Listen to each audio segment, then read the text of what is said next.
welcome to another episode of the What's Your Dream podcast. Today, we're excited to welcome Alison Smith, a coach and speaker with 23 years of experience. Alison is known for her unique and quirky perspective using nature as a metaphor to help people navigate their lives in unconventional yet effective ways. As the host of the podcast, Landscaping Your Life, Alison focuses on helping listeners get back on track when they feel stuck and can't see the wood for the trees. Based in Scotland, Alison enjoys walking, open water swimming, reading, writing, and connecting with nature.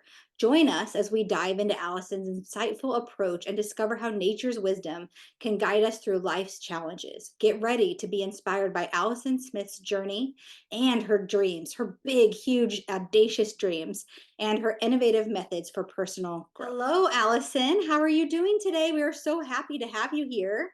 I'm happy to be here too. Thank you. Awesome. Well, we will go ahead and just dive right in with our questions. What is your biggest dream or aspiration? Well, if you'd have asked me this even 6 months ago, it'd have been different. But I've gone big. And in fact, I've gone big such that the dream isn't even going to be manageable in my lifetime. Because my organization, my company, is a business sponsor for a rewilding organization here in Scotland. And we have aims, I suppose, of bringing apex predators back into the UK because we don't have them. So we don't have bears, we don't have wolves, we don't have lynx. And so, but in order to do that, it isn't going to be something that happens possibly even in my lifetime.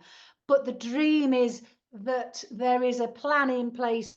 We know it's going to happen, even if I did die before it happens, because it is decades away in terms of getting people on side to even thinking it's okay to have a bear down the road, Yeah. Yeah, I love that. I love big dreams. So I think that that's awesome. That actually leads into one of the questions we have later on that we'll discuss. So, Cool. yeah. What makes you feel grateful and full of joy today? Um, I sent an email to an author of a book I've just finished reading, and they replied back. So for me, I don't know, it's just the connections, because then we had a whole interchange of emails going backwards and forwards of him saying something and then me going, oh, did you know about this network? So it was just the spontaneity and the synchronicity of following an impulse to, connect with somebody and go, I really loved your books. And then have a conversation with somebody where they're getting something from it as well. So it's gratefulness of connections and synchronicity, and there's loads of nice people out there in the world with shared aspirations, I think. Yes, and that's amazing that they actually responded. I had kind of that same thing last year. It was a woman that wrote the book, How to Manifest Your Soulmate, I believe. And I messaged her with a couple of questions and she responded. And I asked her if I could put a couple of her questions that she had in her book in my workbook. And we had Cool. a great conversation. So it is Yeah, it's really nice. nice to see like everybody's just human, right? Like, so Yeah, yeah, it's so definitely. nice to be able to connect with like-minded people. I love that. Yeah, yeah. Yeah. What are the most significant lessons you've learned throughout your life, and how have they shaped you as a person? I think trying to word it really, that there's something about not following the musts, oughts, and shoulds, because quite often, all the times that where things have happened that are really brilliant and I would be grateful for them now, they've never because I've planned them, and they've never because they're what I think I should or ought to do. They're always the wouldn't it be great if, and I think it links back to that, is having wolves and bears, it links back to that vision really. It's that doesn't make sense. It's hard work. I'm not even necessarily going to be here to see it, but you know what? It makes me giggle. It makes me grin. Let's go for it. So I think it's the following that, as Michael Neal would say, what makes you grin, giggle, and gasp. Because if we do that, life is so much more exciting. Absolutely. And I always like in the great Tony Robbins world, he always says, don't should all over yourself, right? Yeah, So it's like, yeah. just stop doing the things that society tells you to do and start doing the things that you dream about because your dreams and your visions are there for a reason, right? Yeah, I think so. The because certainly in business, quite often, I can remember people pulling a kindness card, and I'd sort of ask them at the beginning of the set workshop, pick a card, tell me how it relates to the content, and somebody went, "Can I put this back for kindness because it doesn't relate?" And it's just that whole really. So I think it's of course it relates, but from my perspective, I wouldn't even think to include that because, of course, I think kindness should be in our organisations. And so when you get that mirror to say, no, actually, there's people out there that are still shoulding and oughting and musting and don't realise that we can take our humanity into organisations and therefore need a little bit of a prompt. Absolutely. And the people that are doing that, like just what you just said, they're just pushing it away because it makes them feel uncomfortable, right? Yeah, yeah, And to me, the growth is in the uncomfort, you know? yeah. Lovely. Yeah. Yep. All right. What inspires you and motivates you to keep going even when faced with challenges? Well, I don't know. I think it's going out into nature. So what happens is that when I'm really struggling, when I'm really down, when I don't know what to do, the first place I go will be nature. And it's as if, and I suppose it's part of the process that I use, which is when left to our own devices and in balance, that overwhelm and that not sure what to do isn't there. That's only it's only in our mind. So it's what can we do for that to be absorbed and go away? And for me, it's going out into nature and just sitting there. Sometimes it's writing in nature, but sometimes it's just, I can always remember when I was really out of sorts, my personal having an argument with a personal trainer because he's going, lie on the ground. And I'm going, why? You never asked me to lie on the ground. Lie on the ground. And I'm going, and because I wanted to know why. Anyway, I lay on the ground and I go, why am I laying on the ground? And he said, because it's the quickest way I know to get you out of one of those moods. Absolutely. And it's Get like grounded. I was not even aware of that. Yeah, get grounded. I would totally agree with you. And I honestly, even just within the last year, have been learning that nature is my peace. And Yeah, nice. if I want peace, I go out and water my garden. If I want peace, I go out and go for a walk or go kayaking or paddleboarding or those are the times. And it's like that whole idea of being instead of doing, because I am definitely one that will get stuck in my mini mind of what do I need to do next? What do I need to do? What do I need to do? And the answer always is go outside. Quit thinking so Yeah. much, quit worrying about Yeah, yeah. and just go into nature. So I love that you are a nature fan as well. Yeah, yeah. Yeah. Do you want to tell us a little bit about your book? And it uses nature. It goes back to, it's called "Can't see the wood for the trees," which is a phrase we use here in the UK. If more broadly, it might be translators can't see the woods for the trees or can't see the forest for the trees. And the premise of the book is when we're stuck, we quite often use idioms that have nature contained within them. So if you think about being stuck, you might say, here in the UK, we'd certainly say can't see the woods for the trees. It could be it's an uphill struggle. Life feels like an uphill struggle. Could be stuck between a rock and a hard place, going round in Quicksand. circles. Sorry? Quicksand. Quicksand. Oh yeah, brilliant. So we've all got phrases, and the premise of the book is when we're stuck, we use these phrases as if to affirm our stuckness. It's like I can't see the wood for the trees. That's it. I can't see it. There are no solutions. There is no different way to see this situation. And what I suggest is, well, hang on a minute.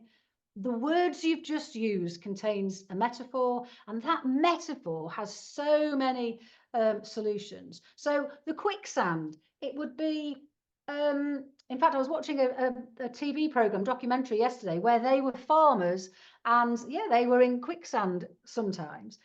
So it's what would you do if you were, if there was the potential for quicksand around? It's like we have to make sure that we're spread out. It might be the fact that we need to find, not move quickly. Mhm. So there's all sorts of solutions that we can find. So if we can't see the woods for the trees, we might need a map. We might need to follow a path out. It might maybe climb a tree. We might need to get out of the wood in order to make sense of the wood. So the whole premise of the book is, if you resonate with, and to be fair, it's also the premise of the podcast, Landscaping Your Life, which is, when you're stuck, find an idiom that contains nature that you resonate with. And then in the book, on the podcast, there's 3 or 4 different ways that you might be able to. So if you can't see the wood for the trees, draw the wood, draw it, and then come up with a solution. So there's lots of different ways of tackling it, but it's about not passing by. You've just, sometimes it's, if we use it as a throwaway line. Oh, life feels like quicksand, or I can't see the wood for the trees, or I'm going around in circles. And it's like we pass by, and it's just a gem. It's got the potential for solving and getting you back on track, if we don't just pass by and keep, oh, right, I need to tell you more about the problem. Because I think that's the thing. The book's inviting you to send the story you're telling about the current situation on a coffee break out, so that actually, whilst on the coffee break, you can look at it metaphorically, look at the patterns. And then when you come back, because of course we will come back, logic and the story comes back from its coffee break, the story has changed. And quite often what happens is, if we've gone from a story of I'm stuck, I don't know what to do, and I'm overwhelmed, and oh my God, what can I do? It's as if we go and look at the metaphor, and then when we come back, the story is, oh, okay, yeah, it's not as overwhelming. There is something I can do. Here's what I can do, and then move from there. I love that so much. I've never heard that before. So it definitely, definitely resonates with me. And so I'm sure it'll definitely resonate with our listeners as well. That is so great, because it is, whenever you're sitting here stuck, we've all been there, and it's like, just to be able to have that metaphor and kind of open the mind a little bit and make it go sit out in the nature, go sit out in your Yeah. stuckness. And I love that.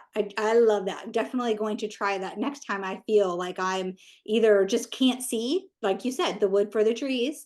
And yeah, love it. I might Yeah, try that the today.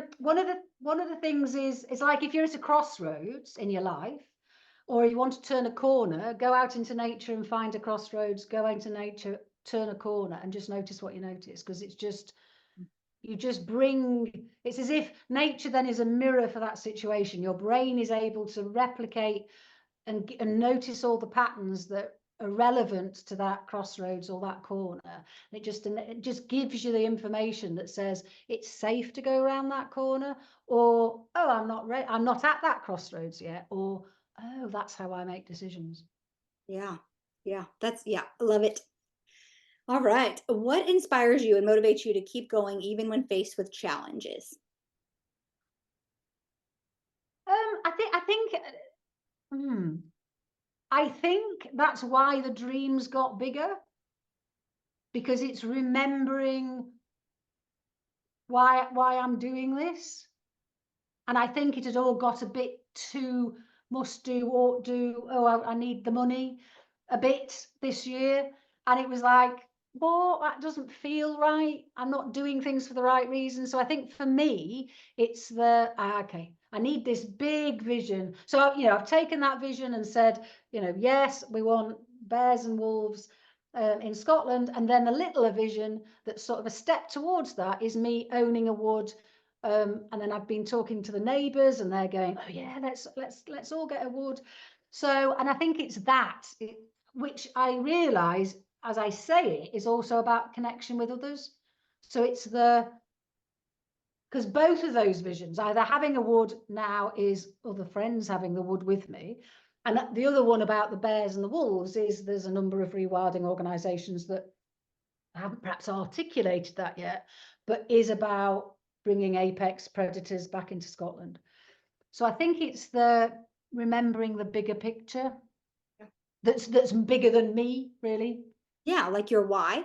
Would you describe it that way? Yeah, I think so. But I think that's why it's changed over the last few months, because it was that, yeah, it isn't quite working for me. I've sort of lost that, what I want it to be. And I don't know whether that's just because I'm getting older and therefore it needs to be, perhaps that's why it needs to be something that is not necessarily going to happen in my lifetime, because otherwise up to now it's been quite, oh, I want a published book, oh, I want, they've been quite tangible, whereas now, I mean, I'm only 62, but it's that, well, I've published a book now, people keep asking me, when are you retiring? So yeah, I just like the fact that it's a huge, a huge dream that will also keep me active. And, I'm hoping when I'm still in my 90s, I'll be there, you know, Yeah. talking about why we need to rewild and bring these apex predators back into into Scotland or whatever. Well, I'm going to say it could definitely happen in the next 20 years. Hopefully. I mean, there's lots of things. Unfortunately, whereas Europe, lots of countries have got bears and wolves because bears and wolves have walked from one country to the next country, and they've wilded. Here in England, stroke Scotland, the UK, bears and wolves can't do that. They can't get here unless they can swim the channel, which they're not going to. Right. So they're only going to get that here by invitation, I suppose. And it's that, unfortunately, it's that we've got to get over, because there'll be as many people not wanting it to happen, because how dare you have, wild things near me that could hurt me. So yeah, lots to do on the public awareness, I think. Awesome. Well, I think it's a great dream. What do you hope to leave behind in the world as your legacy? And this was the question that I was saying in the very beginning, because this seems obvious, but let's hear your answer. Yeah, I think it's the and again, it's this last few months, but it's that landscaping your life trust, perhaps, that's got areas of land, that joins other areas of land, so that, yeah, generations to come can actually see the land, and it's not agriculture, and it's not, domesticated, it is wild, and that I was part of that. So it's a bit, no, I don't know, oh God, I'm just about to say something that I'm saying for the first time, but it's a bit like when, oh, what's the name, Potter, who wrote Bob Beatrix Proctor? Potter, she had a vision, and I'm not likening myself to her at all, but in, when she was writing her books, she bought an area of Cumbria in England and stopped it having houses built on it, and it became a national park. And and what she did then, she was a woman, which was really not done then. I mean, they were frowning on her buying land and doing what she was doing. So I think it's that. I think it's buying land that other people want to do things that are going in a particular trajectory, and saying, no, there's a different way that brings us back to more of an alignment with the planet, rather than abusing the planet. Yeah. Back to nature. Love it. Yeah. What is one action you take every day to get closer to your dreams? I have well, I would say, I don't know whether it's a, there's two things I do that I don't know that I link them to my dreams, but I think they calm me down. One is a gratitude log, which I've been doing for nearly a year now. And my friend and I send it to each other. So it's like every morning we send each other the 3 things we're grateful for the day before. And I think that just helps with that, reminding me that there's things to be grateful for, rather than getting myself, caught up in all the things that are wrong in the world. And I've just started to meditate in the morning, and that's because I was reading something about if we start the day the same as we've always started it, we're going to get the same outcome. So it's oh, okay. So I wasn't a great email reader, but I was a great news reader, and and so I sort of would start the day and not necessarily in the right frame of mind. So I think what I'm trying to do is take responsibility for either writing first thing in the morning or meditating or doing something that calms the nervous system into oh, so what we're going to do now, rather than, oh, let's do this, let's look at that social media, let's read this news, with the possibility of it jarring my system. So I think it's doing things in a morning that get the system into a nice way of being that then continues throughout the rest of the day. Yes, I 100% agree. I actually meditate in the morning and at night because, like, when your brain is in those slower brainwave states, it makes whatever's going on, even if it is just silence and really getting to know oneself in like what meditation means, it's like it resonates more. Whatever is happening in those two different time periods, they help tremendously. And I love that you said that whatever you do in the morning, change it, create some new neural networks and retrain that subconscious to do different things so you don't feel as held up during the day. And I love so much how much you love nature. And is there anything else that you want our listeners to know about you, about your dreams? Anything else you want them to know today? I think it's more about the lesson from nature, really, which is around that patience, the fact that nature has its timing. We don't have winter in most places of the world. We've got 4 seasons. I mean, some areas have 6 seasons, some possibly two, dependent. But in most instances, you don't have winter and then summer. You have a spring, in between.